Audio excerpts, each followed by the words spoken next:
بالله من الشيطان الرجيم. بسم الله الرحمن الرحيم.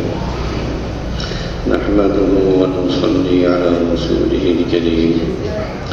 معزز السامعين الكرام وخواتيم الرسولات، کل دعا کے تعلق سے کچھ باتیں کہی گئی تھی. آج بھی دعا ہی کے متعلق کچھ باتیں مختصر سے وقت میں انشاءاللہ العزیز عرض کرنی ہے.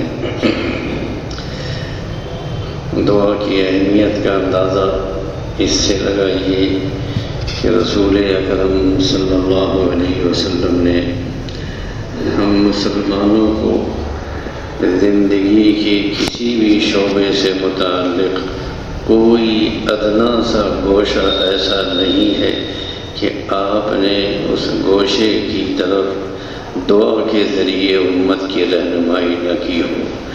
دیکھو فلاں موقع پر یہ دعا پڑھو، فلاں موقع پر ایسے دعا کرو، فلاں موقع پر ایسے دعا کرو.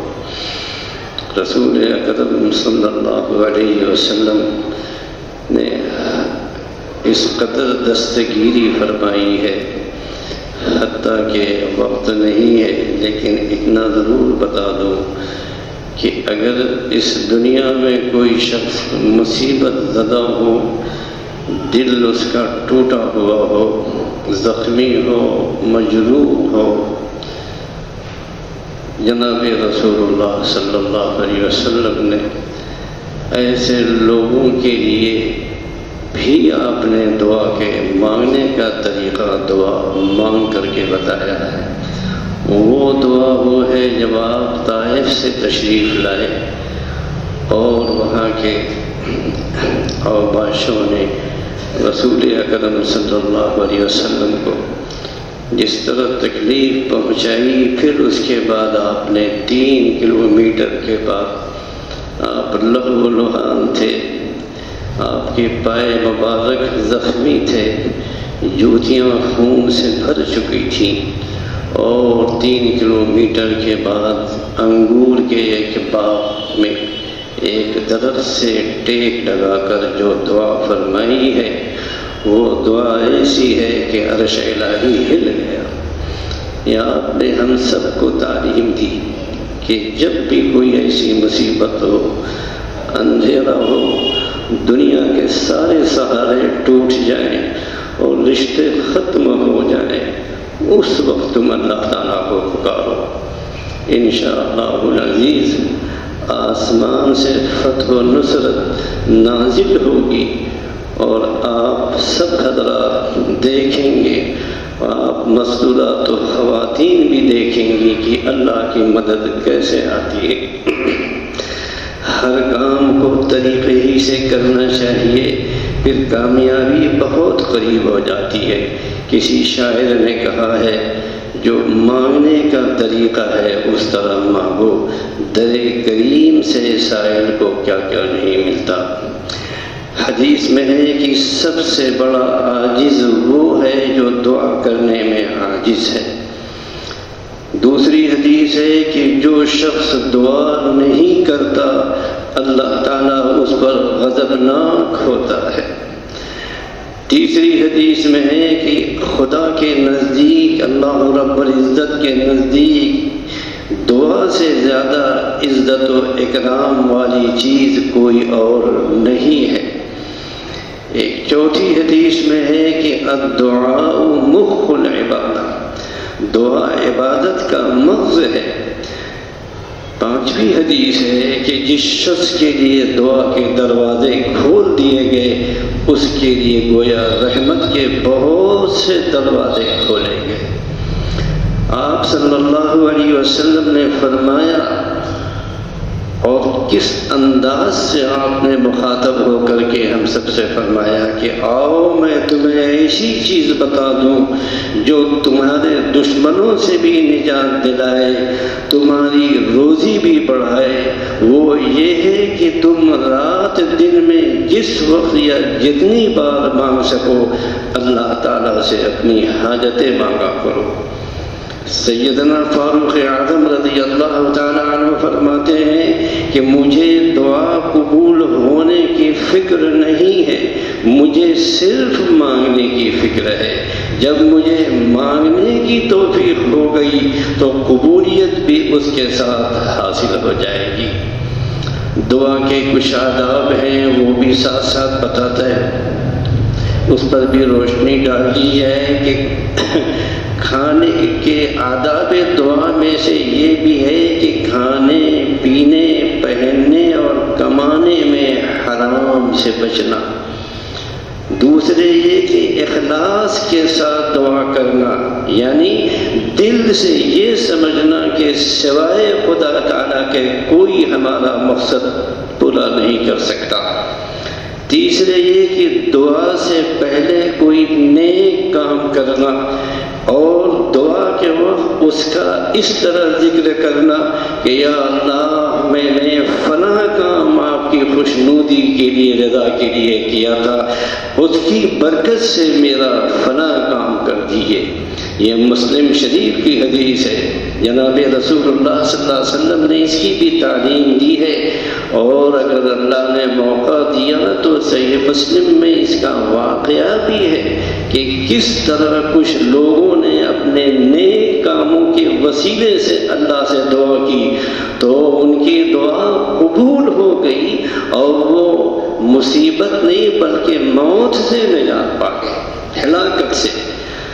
پاک و صاف ہو کر کے دعا کرنا، وضو کر کے دعا کرنا، دعا کے وقت وضو کر کے دعا کرنا کوئی واجب فرض واجب نہیں ہے، لیکن بہتر یہ ہے کہ اگر آپ وضو کر کے دعا کریں گے یا آپ حضرات کریں گی تو انشاءاللہ اس کی قبولیت کے زیادہ امکان ہے۔ دو زانو ہو کر کے بیٹھنا، دعا کے اول اور آخر میں اللہ تعالیٰ کی حمد و ثنا کرنا، اسی طرح اول و آخر میں رسول اکرم صلی اللہ علیہ وسلم پر درود بھیجنا، اس کو ہرگز نہ بھولا جائے۔ وہ دعا حدیث میں آتا ہے کہ جس پر جناب رسول اللہ صلی اللہ علیہ وسلم پر درود نہ بھیجی جائے وہ دعا معلق ہو جاتی ہے۔ دعا کے لیے دونوں ہاتھ پھیلانا، دونوں ہاتھوں کو موڑھوں کے برابر، شانوں کے برابر اٹھانا۔ ایسے کچھ لوگ ایسے اٹھا دیتے ہیں، کچھ لوگ ایسے کرتے ہیں، دعا کا طریقہ ہے۔ جناب رسول اللہ صلی اللہ علیہ وسلم نے ہر موقع کی ہر چیز کی تعلیم دی ہے۔ ادب و تواضع کے ساتھ بیٹھنا، اپنی محتاجی اور عاجزی کو ذکر کرنا کہ اللہ میں عاجز ہوں، خطا کار و گنہگار ہوں، میرے بس میں کچھ بھی نہیں۔ دعا کے وقت آسمان کی طرف نظر نہ اٹھانا۔ بعض لوگوں کی عادت ہوتی ہے دعا کریں گے تو اوپر دیکھیں، یہ ادب ہے دعا کا کہ اس وقت نظر نہ اٹھائی جائے۔ اللہ تعالیٰ کے اسماء حسنہ صفات عالیہ کا ذکر کر کے دعا کرنا، مثلا یا اللہ، یا رحمان، یا رحیم، یا کریم، یا ذی العرش المجید، یا غفور، یا غفار، یا ستار، یہ سب اسماء حسنہ ہیں۔ دعا کے وقت انبیاء اور دوسرے مقبول اور صالح بندوں کے ساتھ توسل کرنا، یعنی وسیلہ دینا، ان کا نام لینا، یعنی یہ کہنا کہ یا اللہ ان بزرگوں کے طفیل سے میری دعا قبول فرما۔ یہ بھی بخاری شریف کی حدیث ہے۔ تھوڑی سی بات اور ہے دعا سے تعلق سے، وہ لوگ جن کی دعا زیادہ قبول ہوتی ہے، مصیبت زدہ کی دعا زیادہ قبول ہوتی ہے۔ امن یجیب المضطر اذا دعاہ ویکشف السوء، جب مضطر اور مجبور شخص دعا کرتا ہے تو اللہ تعالیٰ مصیبت کے پردے چھانٹ دیتے ہیں، مصیبت ختم ہو جاتی ہے۔ مظلوم اگرچہ فاسق و فاجر بھی ہو اس کی بھی دعا قبول ہوتی ہے، بلکہ اگر مظلوم کافر بھی ہو تو اس کی دعا بھی رد نہیں ہوتی۔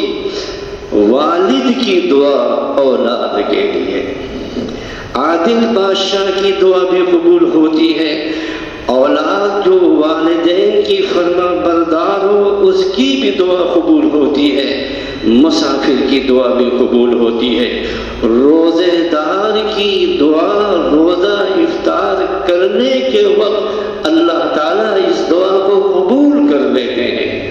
اور عجیب بات ہے کہ اس روایت کو امام ترمذی نے بھی نقل کیا ہے، ابن ماجہ نے بھی نقل کیا ہے، ابن حبان سب نے نقل کیا ہے۔ غائبانہ دعا یعنی مطلب کسی مسلمان کی دوسرے کے لیے بھی دعا مقبول ہے۔ حاجیوں کی دعا جب تک وہ وطن واپس نہ آئے۔ حضرت ابو ہریرہ رضی اللہ تعالی عنہ سے روایت ہے کہ رسول اللہ صلی اللہ علیہ وسلم نے فرمایا کہ جب رات کا آخری یا تہائی حصہ باقی رہ جاتا ہے تو اللہ تعالیٰ نچلے آسمان پر اترتے ہیں۔ یہ محمد رسول اللہ صلی اللہ علیہ وسلم کی بتائی ہوئی بات ہے، اور فرماتے ہیں کوئی شخص ہے جو مجھ سے دعا مانگے میں قبول کروں، مجھ سے سوال کرے تو میں اس کے سوال کو پورا کروں، مجھ سے معافی مانگے تو میں اس کو معاف کروں۔ اگر کسی سے کوئی گناہ دانستہ یا نادانستہ طور پر ہو جائے، انسان ہے، غلطیاں سب سے ہوتی ہیں، انسان تو خطا و غلطی کا پیکر ہے، تو اسے چاہیے کہ اچھی طرح وضو کر کے 2 رکعت نفل پڑھے اور اللہ تعالیٰ سے اپنے کیے کی معافی مانگے، آئندہ کے لیے اس کام سے سچے دل سے توبہ کرے۔ سیدنا علی فرماتے ہیں کہ مجھ سے حضرت ابو بکر نے فرمایا کہ میں نے رسول اللہ صلی اللہ علیہ وسلم سے اپنے کانوں سے سنا ہے کہ آپ فرماتے تھے جس شخص سے کوئی گناہ ہو جائے پھر وہ اٹھ کر وضو کرے، نماز پڑھے، پھر اللہ تعالیٰ سے مغفرت و معافی طلب کرے تو اللہ تعالیٰ اس کو معاف ہی فرماتے ہیں۔ آخر میں ایک اپنے وقت کے بزرگ کا ایک جملہ نقل کر دوں، یہ قیمتی گھڑیاں ہیں، اس گھڑیوں کے تعلق سے فرماتے ہیں کہ اس کے حکیم الامت مولانا تھانوی رحمہ اللہ کہ زندگی کا ایک ایک سانس بے بہا گوہر ہے، یعنی بے مثل گوہر ہے۔ انسان اس زندگی میں ایک دفعہ بھی سبحان اللہ کہہ لے تو جنت میں درخت لگ جاتا ہے، لیکن مرنے کے بعد اگر 1000 دفعہ بھی سبحان اللہ کہتا رہے تو کوئی درجہ نہیں ملے گا۔ جنت میں درجات کی ترقی اسی دنیا میں ہوتی ہے، یہ دارالعمل ہے۔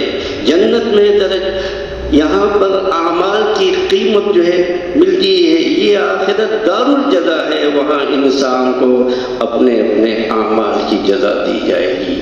یہ موقع ہے اور یہ گھڑیاں ہیں، اللہ تعالیٰ سے خوب مانگیے، اپنے لیے، اولاد کے لیے، بال بچوں کے لیے اور ملک و ملت کے لیے اور مظلوم انسانوں اور مسلمانوں کے لیے۔ اللہ تعالیٰ ہم سب کو اس کی توفیق عطا